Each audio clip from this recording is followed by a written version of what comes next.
How did I get to be standing on a hill in Portugal, looking at a rainbow? I was 4 when my mother hooked us up to a cult, which promised everlasting life on a paradise earth. Fear, obedience, patriarchy, no birthdays or Christmas followed. The 60s witnessed many people looking for spiritual answers to war, fear and division. Some found psychedelics. Others knocked on doors warning of Armageddon around 1975. I left that community spiritually battered at 28 to be shunned by family and friends. With no education, I soaked up knowledge and experience and arrived raw at university, a community of sorts, of information and shared learning.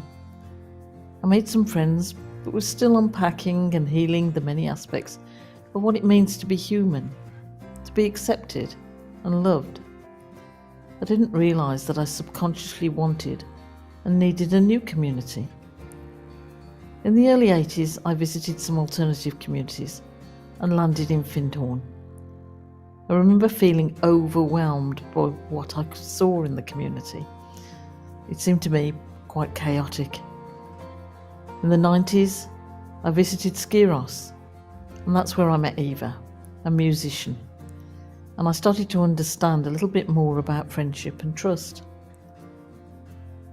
Eva had a musical community, but we both craved a spiritual community. She regularly visited India and her guru, returning to play with the BBC Orchestra of Wales. We would speak regularly and share our feelings, what was going on, the latest drama or events in our lives. We were a comfort to each other as we shared our often confused journey. My work in policy meant travel, which helped me to recognise other aspects of community, such as Indigenous and local awareness. In the early days of the internet, I managed a project called Women Connect, which aimed to network women's organisations.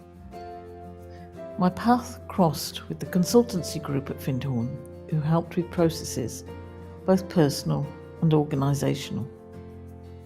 I started to understand that a community such as Findhorn provides a whole range of understanding of how process and interaction with people and a spiritual connection can be a force for good, both in a global way and in a personal way, even if you don't physically live in a spiritual community. Eva and I came to Findhorn together around 2003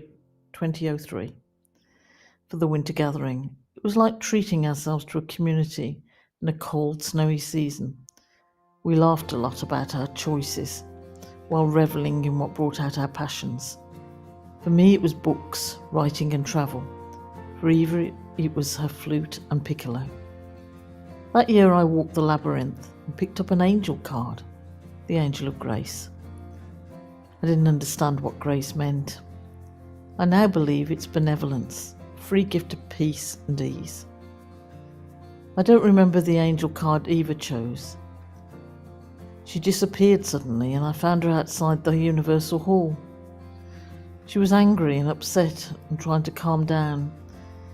She said that someone had bumped into her just as she was going into the labyrinth, and so she trounced out of there. We took our time and wandered to the cafe and talked over tea and cake about what this could mean. We concluded that community living is often a healing opportunity.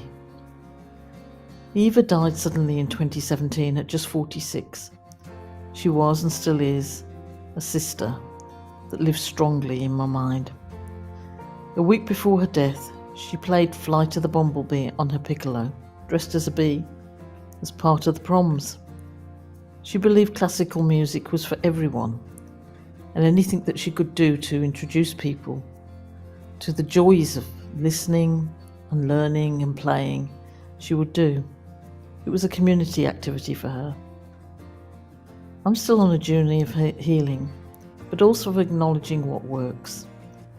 Some of the aspects of the Findhorn community that I've tried to integrate into my life are love in action, listening, growing and sharing food, connection to a still quiet voice, meditation and singing.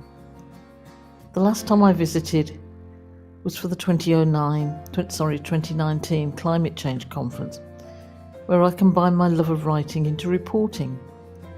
After the conference, my husband Jim and I shared our experience in the local library in Tavira, Portugal, where we're both retired. That's how I came to be looking at this rainbow on this hill.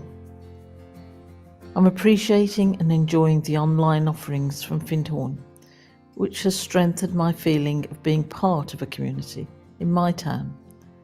I feel connected to a kind of family of writers, spiritual companions, vegetable growers and artists.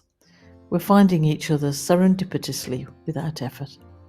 It's starting to look like a kind of Findhorn where I am.